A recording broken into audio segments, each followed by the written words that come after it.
예수님께서 베데스다 연못가에 38년 된 병자를 찾아오셔서 일어나 걸어가게 하셨습니다. 이 시대에 평생 희망이 없고 다시 일어나 걸을 수 있으리란 막연한 희망만 있는 자에게 실제적인 기적의 사건이 일어났습니다. 자신의 노력이나 지식이나 첨탁도 없는 가운데 예수님께서 직접 환자에게 오셔서 자신을 고쳐주신 것입니다. 이것이 은혜입니다. 이것이 사람이 보기에는 아무런 희망도 또 보잘것없는 사람으로 여겨질지라도 예수님이 환자를 보시고 불쌍히 여기시면 무슨 일이 일어날지 아무도 모릅니다. 예수님의 시선이 머무시는 곳에 기적이 일어납니다.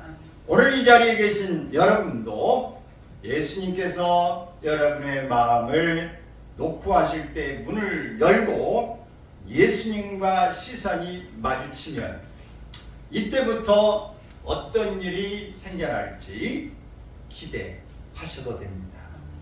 여러분이 예수를 만날 준비를 하고 계시면 반드시 이런 기적이 일어날 줄로 믿습니다. 오늘 본문 가운데에 예수님께서 가신 때는 언제고 장소는 어딘가 1절 2절에서 말씀하시는데 예수님께서 신하의 아들을 고치는 가나 혼인잔치에 이어 두 번째 기적을 표적을 행한 후에 유대인의 명절 때에 예수님께서 예루살렘에 올라가셨습니다. 예수님은 양문 곁에 베데스다라 하는 곳에 이르렀습니다. 양문이라고 하는 게 뭐냐? 이것은 양의 문이다. 말 그대로 이름 털 깎는 양의 문이라고 하는 그런 뜻입니다.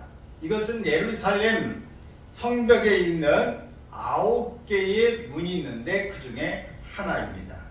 성전 제물로 사용될 양을 데리고 들어가는 문입니다. 그래서 양의 문이라 양문이라고 불러지는 것입니다. 유대인의 모든 성인 남성들은 1년에 3차례의 이 절기를 반드시 지켜야 했습니다. 그것이 6월절, 무교절이라고 하는 것이고 오순절, 초막절 이렇게 3번은 반드시 예루살렘에 올라와야 했습니다. 이렇게 예수님께서 명절 때에 양의 문에 오셨다 하는 겁니다. 근데 이 베데스다 이 못이 거기에 양문 곁에 있었습니다.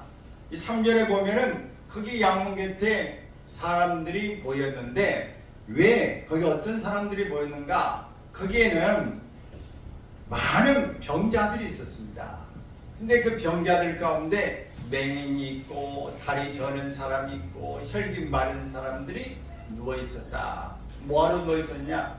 물의 움직임을 기다리고 있었던 것입니다. 그러면 여기에 많은 병자가 있는데 병자 중에서 특별히 이 병자들, 환자들을 이야기하고 있습니다. 첫 번째 맹인이에요. 맹인이면 물이 움직일 때에 맹인은 다른 사람은 두두두두두두 다 움직일 때 그때야 소리 듣고 움직일 수 있으니까 이 사람은 물에 들어갈 가능성이 없습니다. 다리 저는 사람, 이 한쪽이 마비되어 있거나 또 혼자 스스로 가서 들어갈 가능성이 없는 사람이에요. 혈기 마른 사람, 혼자 걷고 뛰는 것 불가능합니다. 이렇게 혈기 많은 사람 움직일 수 있는 일이 아니에요. 이런 사람, 그런 희망이 없는 사람들도 거기에 있었다고 하는 것을 말하고 있습니다. 근데 여기에 베데스다라고 하는 이 연못인데 베데스다 말이 무슨 말이냐?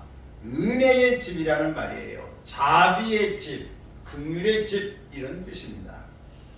그 연못이 그렇게 크지 않아요. 폭이 50에서 67m 또 길이가 96m 정도 되니까 이것은 지금 우리가 축구 경기를 볼 때 축구장 크기만 하다 이렇게 생각하시면 됩니다.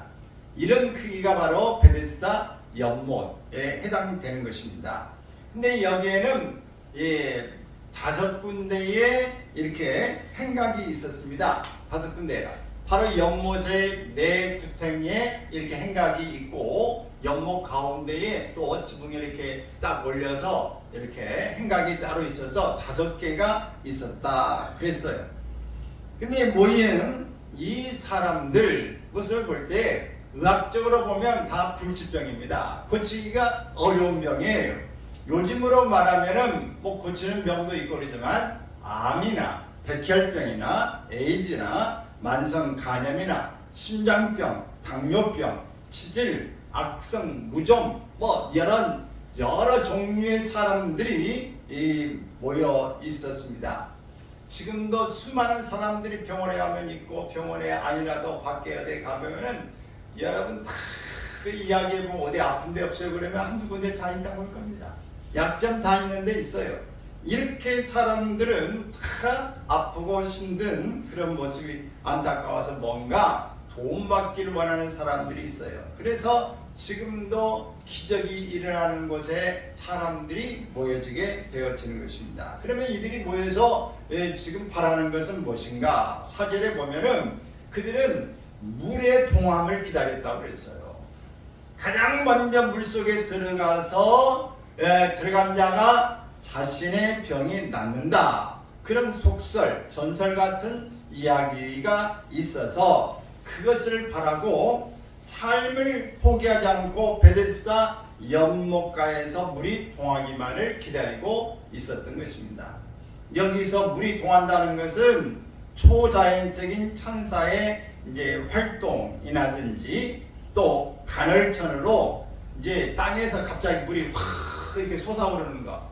여러분 어떤 게 브라질이라든지 어떤 이제 남미 이런 데 가보면은 여러분 검색을 해보면 이 간헐천이라고 하는 게 있어요. 어떤 것을 보면 그 땅에서 이 바위 같은 데서 물이 그냥 이렇게 막 솟아나는 게 있어요. 온천수. 온천 이런 것들이 막 솟아나가지고 그 주변에 보니까 사람들이 온천이라고 막 사람들이 즐비하게 다 있어요. 근데 물의 온도도 높고 속에서 분출하는 그런 것들인데 오늘 여기에는 늘 쌍으로 일하는 게 아니라 가끔 천사들이 나와서 그렇다. 그런데 처음에 물이 이렇게 가끔마다 지역적으로 보면은 각각 이렇게 움직이는 게 있어요. 그래 진도라든지 이럴 때도 우리가 이 홍해의 기적처럼 쫙 갈라지는 거. 여러분 우리나라도 일어납니다. 1년에. 그런 것들이 일어날 때 물이 쫙 흘러도 홍해의 기적이 우리나라에 일어나는 것처럼 이런 현상들이 있는데 어쩌면 이 베데스다에 이런 현상들이 일어나는 것을 사람들이 보고 이때 들어갔을 때 믿음 가지고 나온 사람들이 있었던 것으로 봅니다. 그래서 이렇게 중환자들이 이 주변을 다 모여들어서 있는 것입니다. 세상의 희망이 사라지고 의학자도 사라지고 집에서 버림받고 그런 사람들이 혹여 내게 기회가 올라나는 그런 안타까운 마음에서 혹시나 하고 있는 그런 모습입니다. 여기에는 사망의 권세가 지배하고 어둠과 죽음의 그림자가 드려져 있는 것이고 절망과 패배감에 또 무기력한 병자들이 여기에 모여져 있게 되어집니다. 여러분 많은 사람들이 지금도 힘이 없고 패배의식에 있고 방에서 나오지 못하는 사람들이 얼마나 많이 있습니까? 그 사람 대인 기피증이 있고 공포증이 있고 공황증이 있고 또 모든 정신적인 문제가 일어나고 하는 사람들이 수없이 지금도 있습니다. 사람과 만나고 있지만 어디 가면 말 한마디도 못하고 그냥 눈치 보고 가만히 있는 사람도 얼마나 많은지 몰라요. 다 거기에 보면은 뭔가 속에 병이 들어있다 하는 것을 알 수 있어요. 육체적으로는 멀쩡하지만 멀쩡한 것이 멀쩡한 게 아닙니다. 예수님 시대에도 많은 귀신 들린 사람을 고쳐내기도 했고 병자를 고쳐주기도 했고 어떤 사람들은 생각이 잘못되어 있는 만보가 잘못되어 있는 사람들도 있었는데 그러들이 다 예수님을 찾아왔던 것들을 볼 수 있습니다. 그래서 이 베데스다 목가에 보면은 오늘날 인간 사회의 모습과 너무 비슷한 점이 있는 것입니다. 왜 이 공통점을 보면은 먼저는 병든 사회라고 하는 거예요.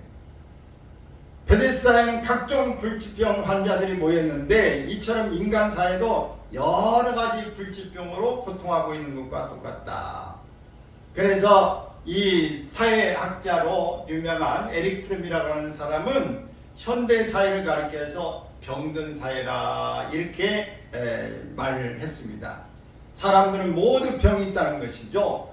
육신의 질병이 있는가 하면 정신적인 질병도 있다. 물질 문명이 발달할수록 사람들에게 절제력을 상실합니다. 아이고 이거 절제해야 되는데 지금은 어디 안 나가도 지금 이 홈쇼핑 TV 보다가 그냥 전화만 하면 왜 누르기만 돈만 보내면 돈 와요.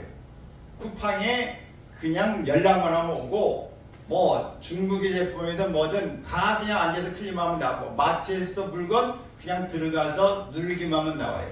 얼마나 많은 부분들이 이렇게 되어 있는지 뭐 네이버 주문에도 나오고 또 카톡에서도 상품 주문에도 나오고 어디든지 지금은 핸드폰 하나만 가지고도 모든 것 다 주문하면 척척척척 옵니다. 그래서 물건 어떤 사람은 이 쇼핑 중독이라든지 물건을 쌓아놓고 뜯어보지도 않은 것들이 수북이 한쪽에 쌓여있다가 나중에 다 버려요. 왜? 사는 재미로 해가지고 뭘 샀는지도 몰라. 뜯지도 않으면 한쪽에 구석에 박혀있다가 나중에 보면 이거 있었네 샀었네 그러는 것들이 많아요. 그래서 이런 부분들이 오늘날 절제하지 못하는 일들이 많이 있습니다. 또 정신분열증이 얼마나 많은지 몰라요. 신경증이 많고 폭력이 많고 약물 중독에 있는 사람, 성적 타락 등이 심해져 있는 것입니다. 이렇게 병든 사회에서 살다 보니 모두 병들었습니다. 병 때문에 슬프고 우울해지고 한계적인 인생을 살 수밖에 없는 것입니다. 그래서 인간에게는 소망이 없습니다. 마가복음 2장 17절 말씀을 같이 보겠습니다. 건강한 자에게는 의사가 쓸데없고 병든 자에게라야 쓸데있느니라. 나는 의인을 부르러 온 것이 아니요 죄인을 부르러 왔노라 하시니라. 건강한 사람에게는 의원이 필요 없어요. 그러나 병든 사람에게는 이 의원이 필요한 것입니다. 그러면 여러분 오늘 이 사회는 다 병든 사회다. 내가 혼자 난 정상이야 라고 말하는데 사실은 모든 사람 가운데 보면은 정상 아닌 사람들이 태반을 이루고 있는 게 많습니다. 또 이 사회는 경쟁 사회예요. 이 베데스다 목가에 수많은 사람들이 다 내가 먼저 들어가야 된다고 하는 이 경쟁의 치열한 속에 있는 것처럼 오늘날은 경쟁하는 일이 많은 겁니다. 베데스다 목가에 천사가 와서 물이 동할 때 누구든지 먼저 들어가면 낫는다고 할 때 여러분 먼저 들어가고 싶겠어요? 2등 들어가고 싶겠어요? 어떻게든지 길 쓰고 내가 갈 수만 있으면 1등 들어가고 싶은 것이죠. 왜? 병을 낳아야 되니까.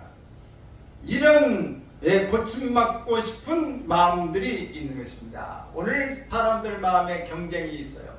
같은 반에서 같이 공부하는 친한 친구라도 1등을 내가 해야 되겠다는 생각, 1등급을 내가 받아야 이제 대학에 들어갈 수 있다는 생각. 여러분 면접을 볼 때에 지금은 저희가 다 3배수로 뽑습니다. 이 서류로 합격하기 쉽지 않지만 합격을 한다 하더라도 3명 중에 1명만 합격을 시키는 것이니까 2명이 떨어져야 내가 합격하는 거예요. 그러니 저 사람이 어떻게든지 떨어졌으면 좋겠다. 그래서 좋은 경쟁을 하는 것을 선의의 경쟁, 어떤 악한 모습으로 술책을 부리는 것을 악의의 경쟁이라고 그래요. 이런 모습으로 우리는 어떻게든지 경쟁을 해서 들어가야 하는 것입니다. 이런 경쟁의 단면을 보여주고 있는 게 오늘 베데스다 연못가의 모습이다. 병든 사람들이 모여지는 사회, 병든 사회예요. 경쟁 사회가 되어져 있는 모습입니다. 그래서 우리는 죽을 때까지 그냥 만인들이 모든 사람들이 투쟁하며 살고 있다고 말하는 그런 토마스 홉스처럼 우리는 이 시대가 엄마 뱃속에서 태어날 때부터 경쟁이 시작됐다. 그게 누구예요? 성경에도 나오죠? 바로 야곱과 에서처럼 쌍둥이가 뱃속에 있는데 서로 간에 다툼이 일어나면서 내가 먼저 네가 먼저 그러면서 이 뒤꿈치를 잡고 태어났다고 야곱, 그래서 뒤꿈치를 잡은 자라고 하는 말이에요. 뱃속에서부터 경쟁이 시작되는 것입니다. 그러니 이 사회는 너도 나도 할 것 없이 경쟁이에요. 집에서도 형제간에도 마찬가지로 부모에게 내가 더 사랑받고 싶다, 내가 더 많이 인정받고 싶다는 것 때문에 암투가 벌어지는 일이 많이 있습니다. 여러 모습 어디서나 이런 경쟁이 일어나요. 그래서 이런 경쟁으로 인한 스트레스에서 사람들은 지치고 피곤한 삶을 살고 있는 것입니다. 예수님만이 우리를 모든 경쟁의 스트레스에서 해방시켜 주실 수 있습니다. 여러분이 이런 과격한 스트레스가 우리의 몸을 망가뜨리고 다 건강하지 못하는, 그래서 엉뚱한 비틀어진 모습으로 자아가 이루어지고 있다는 것을 우리가 기억할 때 우리 모두가 주님 앞에서 모든 짐을 내려놓기를 바랍니다. 그래서 마태복음 11장 28절에는 유명하게 잘 아는 말씀이죠. 수고하고 무거운 짐진 자들아 다 내게로 오라, 내가 너희를 쉬게 하리라 그랬어요. 유명한 철학자 가운데 니체라는 사람이 있어요. 이 사람은 초인 사상이라는 것을 외쳤습니다. 인간은 너무나 위대한 존재이기 때문에 하나님 따위는 필요 없다. 인간 스스로 무엇이든지 할 수 있다. 자신의 위대함을 알라 이렇게 이야기했어요. 그러나 그것은 언제까지나 그 니체의 목소리에 불과했습니다. 그렇게 큰 소리쳤던 그도 인간의 한계 상황 앞에서 스트레스를 감당하지 못하고 말년에 정신병자가 되어서 비참하게 죽고 말았습니다. 여러분 모두가 다 누구나 할 것 없이 자기 스스로 모든 문제를 해결할 수 없다고 하는 것이고, 어떤 한계 상황을 만날 때 스트레스로 인해서 죽음을 면치 못하는 것입니다. 오늘 이 시대가 정말 우리는 불확실하게 살고 있고 두려움과 이 불안 속에 떨고 있습니다. 부조리가 많고 혼란이 이 속에서 있고 의미를 찾지 못하고 또 우연하게 어떤 일이 일어났다고 하는 예측 못한 일들이 일어나는 변수가 많습니다.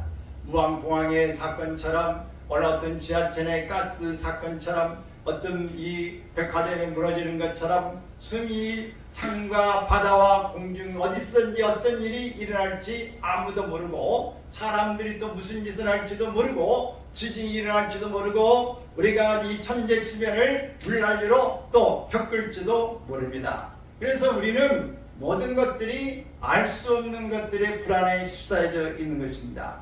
그리고 자기 자신이 누구인지를 모르는 자아 상실에 걸려져 있습니다. 정신은 다 분열되어 있습니다. 많은 사람들은 권태감을 가지고 있어요. 지루하다, 이게 뭐냐, 사는 게 재미가 없다. 그래서 재밌는 거 하다가 마약도 손대고 정신성의 물질들을 손대기 시작하는 것이고 알코올을 만드는 것이고 도박에 빠지는 것이고 성도착증에 걸리고 이 모든 문란한 삶을 살게 되어지는 것입니다.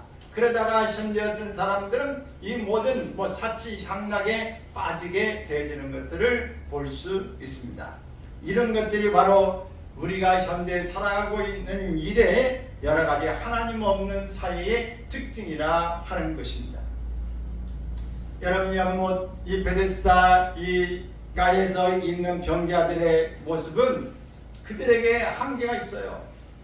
그들이 모든 걸 잘할 수 있으면 왜 거기 있겠습니까? 근데 자신들의 어려움을 가지고 있는데 문제 해결이 안 됐기 때문에 그곳에 있는 것입니다. 베데스다 연못에 있는 병자의 한계는 무엇인가? 물이 매일 그냥 넘치고 흔들리고 언제 들어가도 문제 해결된다면 무슨 걱정이 있겠어요. 그런데 그 베데스다 연못은 가끔 물이 동하더라라는 거예요. 가끔. 이 가끔이란 말이 뭐냐면 불확실한 기회인 거예요. 확실하지 않아요. 언제든지 가도 문제가 된다고 하는 게 아닙니다. 될지 안 될지 몰라요. 오늘 매일 하루하루 일을 찾기 위해서 간 사람이 언제든지 가면 다는 일이 있다. 그러면 얼마나 좋겠어요. 그러나 언제든지 가도 일이 있는 게 아니라 일이 있을지 없을지 모르겠다. 그런 거예요. 일찌감치 여기 가서 일찍 팔려간 사람 팔려가요. 근데 늦게라도 좀 펑크가 나거나 갑자기 인력을 좀 보충해달라. 이런 사람들이 이제 가끔가다 늦은 시간도 있기 때문에 사람들은 이미 틀렸다 할지라도 안 가고 그냥 주변에 서성거리면서 버티고 있는 사람도 지금도 있다는 거예요. 여러분 이런 것처럼 이 모든 게 안전하게 가끔 통한다고 하는 것 때문에 병자들의 이 한계가 있습니다. 수십 년 된 이 병자들이 있는 걸 볼 때 잊어버릴만 하면 한 번씩 통하는 아주 감질나는 그런 사건이 있는 것입니다. 요즘에 보니까 여러분은 복권을 사십니까? 복권 종류가 뭐 주택 복권도 있고 로또 복권도 있고 뭐 여러 가지 복권이 스포츠 복권이 있고 많이 있더라고요. 저는 복권 사봤습니다. 한 번 1,000원짜리 한 번 꼭 사본 적이 있는데 꽝이에요. 네, 한 번 샀는데 어떤 사람이 저한테 복권을 2개 줬는데 꽝이에요. 네, 2번 다. 네. 로또도 하나 사줬는데 그것도 내가 열심히 기대를 갖고 그 사주니까 그 기대가 강해가지고 언제 날짜야? 그래가지고 봤더니 꽝이에요. 그게 제가 10만 원짜리나 100만 원짜리 했으면 아마 지금 계속 로또 받고 샀을지도 모르는데. 근데 이렇게 모든 사람들에게 있어서 이 기회가 항상 다 오는 게 아니기 때문에 아주 감질나는 것입니다. 그래서 근데 포기하도 할 수도 없고 각마다 어떤 데는 문제가 있기 때문에 복권 사는 사람은 계속 사는 거예요. 그래서 오늘 이 병자들의 한계가 여기 있어요. 또 물이 통한 후에 제일 먼저 들어간 한 사람만 남을 받는다는 데에 참 문제가 많이 있는 것입니다. 그들은 서로 그 한 사람이 되고자 경쟁하지 않을 수 없는 것이에요. 여러분 베데스다 물가에 있는 사람이 평상시에는 당신도 아프고 나도 아픈데 당신도 딱하네 나도 딱하지만 참 불쌍하네 어쩔 수 없지 우리는 가정에서 버림받고 우리 혼자 능력을 살 수 없으니 이렇게 사는 거지 너도 나도 이걸 서로 간에 그의 아픔을 가지고 있는 동병상련 이 같은 병을 가지고 있으면서 마음을 아파하는 그런 것들이 가지고 있어요. 근데 문제는 이렇게 똑같이 너냐 나냐 이렇게 하다가 이제 물이 통한다 싶으면 어때요? 너냐 나냐가 아니라 너는 저리 가라 내가 먼저 가야 된다. 이게 경쟁이 치열해진 거죠. 그래서 이 많은 분들의 상부상조한 것 같지만 경쟁이 막상 벌어지면 내가 가야 된다는 무자비한 현상이 생겨나고 마는 것입니다. 여러분 아마 친구 간에도 너냐 나냐 하다가 돈이 앞에서 여기 지금 반지가 금반지가 하나 있으면 서로 주시려고 밀치고 한번 뛰어가지 않을까 싶은데 여러분 우리는 서로 간에 이렇습니다. 인간 사회도 마찬가지로 이런 인간을 생각하는 그런 인간의적인 이런 모습 또 인도주의적인 그런 또 정 우리 여러분 정 좋아하십니까? 우리 대한민국은 정 하나로 살았다고 그러지 않습니까? 근데 끈끈한 정 이런 것들이 있지만은 오늘날 치열한 경쟁 가운데 다 짓밟혀져 버리고 말았다고 하는 것이 안타까운 현실입니다. 그래서 우리는 이런 현실적인 삶에서 극단적인 상황이 되면 너도 없고 나도 없어요. 이게 우리나라 세계의 모든 넷플릭스에서 인기를 끌었던 게임이 하나 있어요. 무슨 게임이요? 오징어 게임에 일어나는데 한 사람만이 모든 돈을 다 가지고 갈 수 있다. 이게 남은 최후 한 사람. 그럼 남은 사람 다 죽어야 돼. 그리고 죽이지 않으면 내가 죽는다. 이게 치열한 생존 경쟁 이 게임을 가지면서 생존하기 위해서 마지막까지 한 사람까지 죽여야 되는 것입니다. 이것이 바로 오늘 오징어 게임에 말하는데 현실의 인간 사이의 오늘 모습을 말하고 있기 때문에 사람들 마음속에 있는 이런 본능과 그런 의식이 오징어 게임에 열광하는 것입니다. 여러분 오늘 우리는 이런 모습이 누구에게나 다 있는 것입니다. 내가 먼저 살고 가야지. 내가 있고 네가 있지, 네가 있고 내가 있냐, 이런 마음인 것입니다. 내가 먼저 살아야 된다, 이런 마음들을 다 가지고 있습니다. 그래서 오늘 어쩌보면 병이 더 심하고 힘든 사람이 먼저 고침을 받는 것이 우리가 우선적이고 그것이 맞다고 생각할지 모르지만 오늘 현실 사회는 그렇지 않습니다. 여러분, 상류 사회 사람들이 더 상류층을 만들기 위해서 더 정보도 빠르고 학원도 많이 다니고 더 열심히 인류를 향해서 가고 있습니다. 그래서 좋은 학군을 찾는 일과 그 속에서 좋은 것들 투자해서 그 사람들이 먼저 모든 것들을 강남에 있는 사람들이 좋은 대학에 선점해서 들어가는 일들이 너무 많이 있는 것입니다. 지식이 있는 사람들이 더 갖고 인물이 좋은 자가 먼저 가고 또 많은 것들을 가지고 있는 사람이 더 누리게 되어서 부익부 빈익빈이 되어지는 이 시대가 되고 있다 하는 겁니다. 돈이 돈을 낳고 정보가 정보를 낳으면서 정보가 앞선 사회로 나가게 되는 이런 모습이 오늘 현실에 있기 때문에 오늘 우리가 치열한 이런 경쟁 속에서 우리는 살고 있다고 하는 것이 정말 안타까움과 우리의 마음을 씁쓸하게 하는 것입니다. 여러분, 이런 속에 예수님께서 5절에 보면 찾아오셨습니다. 38년 된 병자가 거기에 있었던 것을 예수님이 보신 거죠. 그는 살았으나 실상은 죽은 자와 같은 모습이었습니다. 그는 베데스다의 최고참이고 베데스다 역사의 상징인이었을 것입니다. 왜? 38년간이나 거기에 있었습니까? 그는 오랫동안 목욕을 하지 않아서 냄새가 지독했을 것이고 피골이 상접하여 눈이 퀭하게 들어가 마치 해골과 같았을 것입니다. 살은 썩어서 냄새가 났을 것입니다. 그런 삶의 의지나 희망을 상실한 채 38년 동안 누워 있었습니다. 그는 처음에 병을 고침받고자 한두 번 시도했을 것인데 그러나 계속된 실패로 인해서 마침내 포기하고 드러눕고 말았습니다. 그는 삶의 의지와 희망도 없고 낳고자 하는 소원도 상실해 버렸습니다. 사람이 비전이 없으면 오그라들고 인생의 의미를 상실하고 살아갈 의미도 찾지 못하는 것입니다. 살았으나 죽은 자와 같은 것입니다.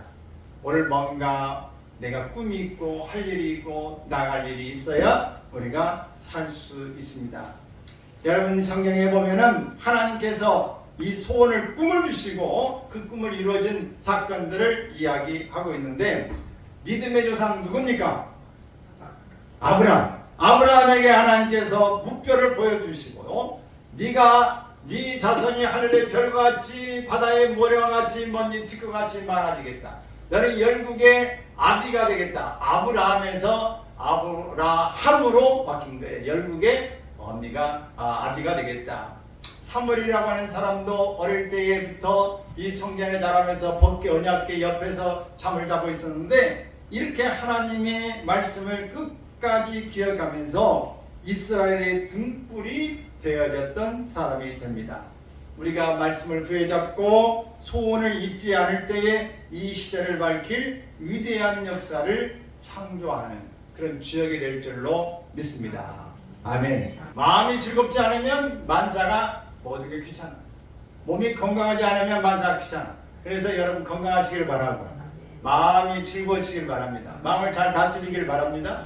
그래야 즐겁지. 돈이 있어도 귀찮고 먹을 것이 귀찮고 먹기도 싫고 그냥 아무것도 하기 싫은 이런 상황이 되면 만사 즐거움과 기쁨이 없어요.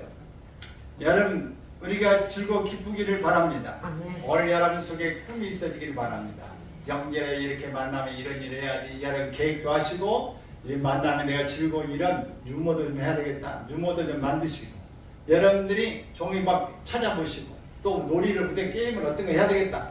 이런 것을 만들어서 여러분들이 계획을 세우면 명절이 기다려지는 것입니다.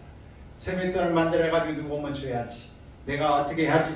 라고 하는 것을 꿈을 갖고 하면 날이 기다려지는 것입니다. 그러나 아무런 꿈도 없고 세수도 잘 안 하고 씻지도 않고 그냥 게임이나 하고 TV나 보다가 잠만 늘어지게 자는 사람은 재미가 없어요. 즐거움 없는 명절이 되고 맙니다. 그냥 그날이 그날이고 이날이 이날이다. 그렇게 되어옵니다. 여러분 꿈을 가지시길 바랍니다. 이래야 살아나는 줄로 믿습니다. 예수님은 이 38년 된 병자에게 찾아오셔서 그에게 물으셨습니다. 뭐라고 물으셨을까요? 네가 낫고자 하느냐라고 물었어요. 아니 환자에게 물어보는 거 낫고자 하는 거 당연한 일 아닙니까? 근데 예수님이 당연한 걸 왜 물어보셨을까요? 물어보신 이유가 예수님은 그 병자를 찾아오셔서 그의 누워 있는 것을 보신 것입니다. 보셨다는 것은 깊은 관심을 가지고 주목하여 보셨다는 겁니다. 사람을 도우려면 그 사람의 상태와 상황을 깊이 이해해야 합니다. 선무당이 뭐 잡는다? 사람 잡는다는 것처럼 자세히 보지 않고 말했다는 큰일 나요. 의사가 사람 얼굴만 보고 당신 이래 이래가지고 이렇게 했다가는 큰일 납니다.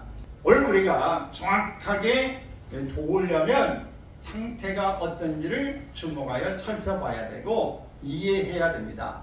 예수님은 사랑과 소망의 눈으로 병자에게 깊은 관심을 가지고 살폈습니다. 또 예수님은 그 병이 벌써 오랜 줄을 아셨어요. 그가 아무런 희망도 없이 자포자기한 상태로 있음을 아셨습니다.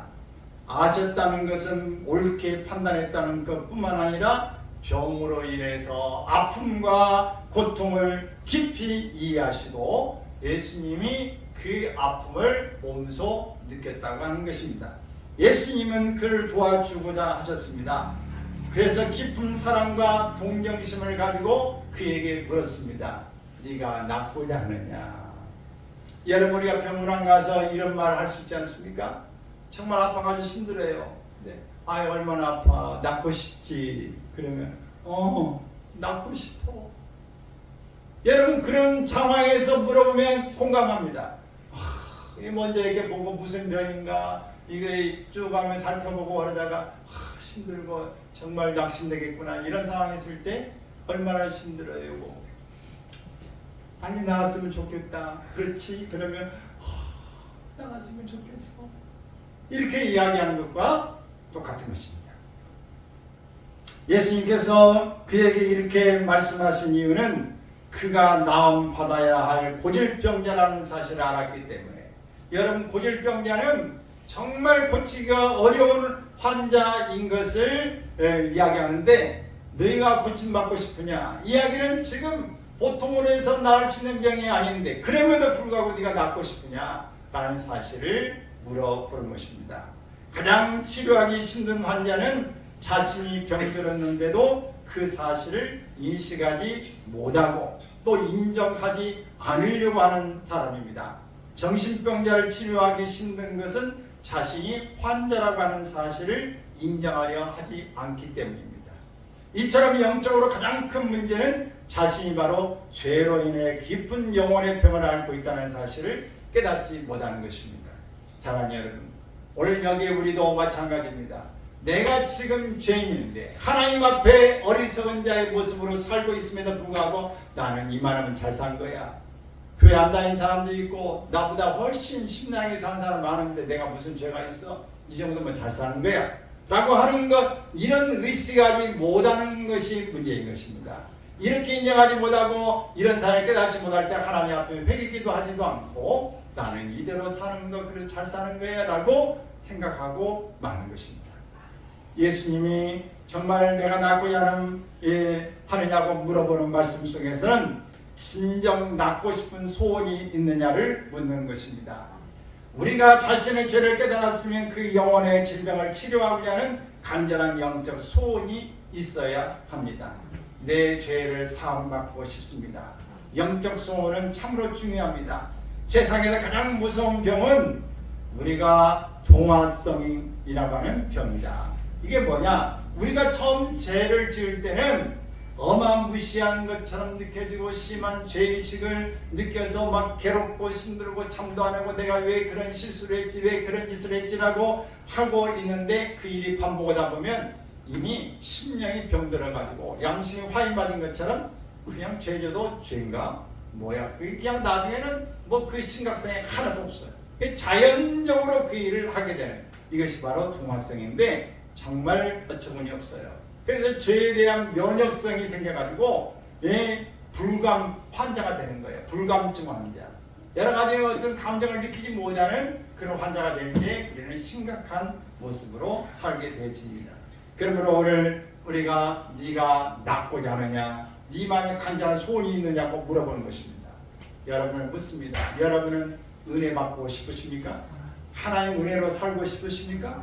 하나님의 도우심으로 은혜 살고 싶으십니까? 간절한 소원이 여러분 속에 있어야 하는 것입니다.